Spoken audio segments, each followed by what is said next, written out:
La reine de la corruption. C'est ainsi qu'était surnommée Yang Xiaoju, la femme la plus recherchée de Chine. Ex-responsable publique dans l'est de la Chine, elle avait été accusée d'avoir détourné près de 40 millions de dollars de projets de construction. Elle avait même dit préférer mourir aux États-Unis plutôt que de revenir en Chine. Mais après 13 années de cavale, elle s'est finalement rendue à la mère patrie.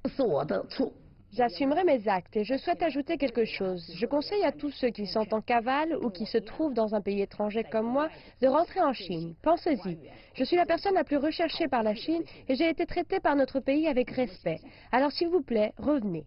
Yang a fui en 2003. Elle a vécu dans des endroits comme Singapour, la France, l'Italie et les Pays-Bas. Elle s'en souvient comme d'une période très solitaire de sa vie. Elle a dit avoir même travaillé dans des restaurants chinois locaux pour pouvoir échanger avec des compatriotes. En 2014, Yang est entrée illégalement aux États-Unis en utilisant un faux passeport hollandais.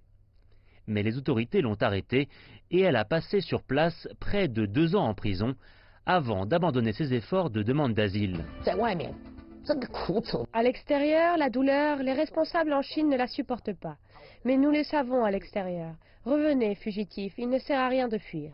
Il ne sert à rien de fuir et il n'y a pas de place pour la fuite. Depuis le 18e congrès national du Parti communiste chinois, Beijing a travaillé dur pour lutter contre la corruption. Le président chinois Xi Jinping considère la corruption comme étant la plus grande menace qui pèse sur le parti. Il a lancé une politique de tolérance zéro contre la corruption. Peu importe où ils se trouvent, les responsables corrompus en cavale n'échapperont pas à la justice.